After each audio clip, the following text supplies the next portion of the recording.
take a look at a basic submission from the closed guard, the Kimura. There are a couple of things about the submission that can be the difference between success and failure. We're just going to go with a very simple shucking motion, catching with the palms, pulling with the legs, getting his hands dominant on the floor. What I'm going to do now is I'm going to open my legs and I'm going to start to dominate. Traditionally, the way that I was taught this was to come in here, dominate the wrist, and then sit up. I like that, but it really warns my opponent what's going on. If his hands are on the floor and I come here, he knows that I'm going to come to Kimura him, he's going to start to defend and give me problems. So what we're going to do is we're just going to dominate, we're going to come up off of our rib cage, we're going to bring our arm over the back of the shoulder and into the back of the elbow, right? You'll see what I'm talking about in a second. When I start to roll up, it's important that I use my chest to dominate this arm. I want Marty's head to get to the back of my shoulder blade here, I come up. Once I'm here and this hand comes around the back of that elbow, I'm going to look to start to dominate that hand. And here's why. When I sit up, and I've got this arm dominated, his hand can't go a whole lot of places. Try and move your hand, Marty. It's got about an 8-inch movement. If I come here and I start to dominate it, and he starts to move his hand, he can move his hand all over the place. A lot of freedom of motion. The closer that we dominate to the shoulder, the more of that movement we're going to eliminate right off the bat. So I'm here, I've shucked his hands to the floor, I sit up. I've come across the back of the armpit, and my hand is going to snake.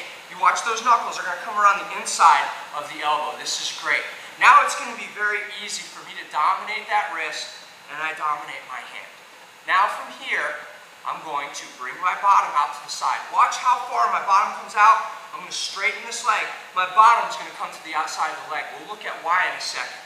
So I'm here, I open my leg, I'm going to bring this hand to the inside of my knee, and now I'm going to bring that thumb to the center of his spine. From here I'll point, and nice and easy, I'm going to rotate. Why do we do that? There's a couple of reasons. Shuck, I'm up, I control.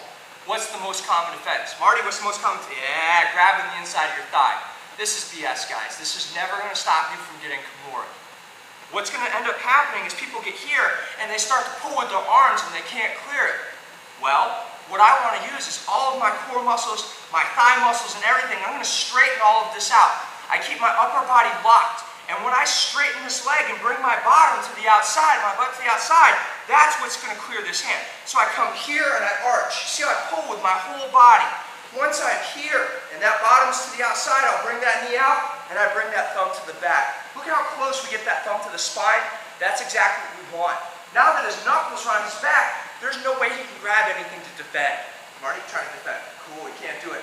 Drape that leg, point, and turn. One more time from scratch. I'm inside, I get that shuck, I pull him forward.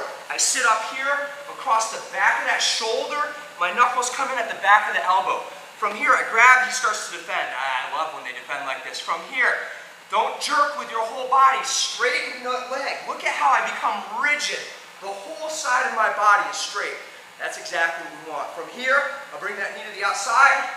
Now his hand's on the inside. Point and finish. Let's take a look at it from one other angle just so you can see what that back leg is doing. All right, his hands are on me. I give him a little shuck here. I open my legs. I sit up all the way over top of that shoulder. My knuckles come in at the elbow. He grabs his thigh. All right, this foot is just going to straighten too. Boom. So both of my legs are straight. Now you'll see this start to come in, and when I come over, this leg is just draped. Sometimes it'll be straight, but the best thing to do here is cup that heel between his calf and his bottom. So I'm here, and now I just point that arm and go. Look at how tight his thumb is to his spine.